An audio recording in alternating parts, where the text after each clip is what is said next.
main সমস্যা হল যে আপু বাবারে গিফট করি বেলায় কেউ অডি কিনি ধরা হয় কি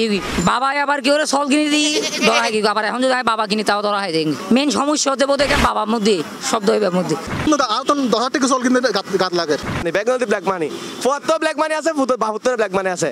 কথা বলে না পাপ বাপকে ছাড়ে না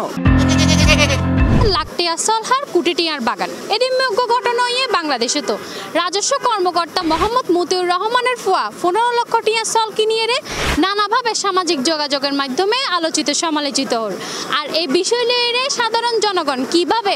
কোন চকুত দেখে রে বেয়াজি আনার জানুম চলন চাই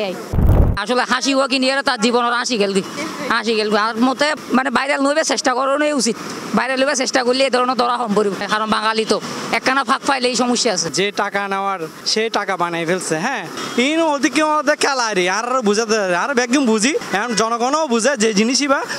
চলিবে কিন্তু এটি ঠিকই লইয়ে এখন যাতে বেগম ব্লেম হ্যাঁ বাবে ভূতের ন বুঝার হ্যাঁ দুনিয়ার খেলা হয়ে দিয়ে দি হ্যাঁ বাবা হত না ভূতের নচিনি চল কিনি দে লাখ টিয়ার গরু কিনে চল কিনে কিনে অবৈধ বাবা আইতে টিয়া সাদা টিয়া দিত কেউ 15 লাখ টিয়া চল কিনে তাই তো না ঠিক আছে না বর্তমান আর্থসামাজিক অবস্থা 15 লাখ টিয়া চল কিনে আমাদের টিয়া হজনের টিপে আছে যেহেতু সরকারি কর্মকর্তার ফোয়া যেহেতু এই চল লই ফিরকে নিশ্চয়ই এবার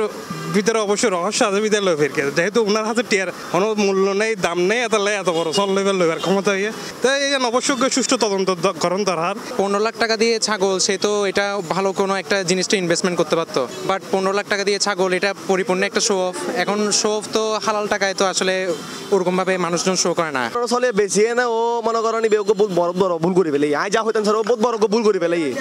একটা গরুর দামও তো এত টাকা হয় না যতটা একটা ছাগলের নেওয়া হচ্ছে সরকারি চাকরির সর্বোচ্চ ফার্স্ট ক্লাস একজন কর্মকর্তা তো এত টাকা বেতন হওয়ার কোনো রিজনই আমি দেখি না তার মধ্যে 15 লাখ টাকা উনি কোথায় পাই সেটা তো যাচাই বাছাই করা উচিত আমি মনে করি অবশ্যই ওনার প্রতি সম্মান রেখে বলতেছি আমি ওনার পজিশনে না কিন্তু ওনার মধ্যে মনুষ্যত্ব বুটটাই হয়তো নাই যার কারণে উনি ওনার ছেলেকে না করে দিয়েছেন আমরা একটা সময় পাপে লিপ্ত হতে হতে একটা সময় গিয়ে মানে আমরা কথা বলে না পাপ বাপকে ছাড়ে না ওই পর্যায়ে চলে গেছে আর কি তা আমাদেরকে দেশের জন্য কাজ করতে হবে বেসিক্যালি দেশের জন্য মানে আমাদের নৈতিক মূল্যবোধটা থাকতে হবে হ্যাঁ এতদিনের জমায় রাখা সম্পত্তি কিন্তু এক নিমিষে উড়ে এসছে এক কর্মকর্তার এ সলহান্ডে একে একে বাইরে এসে তার অজানা ব্যাগ তথ্য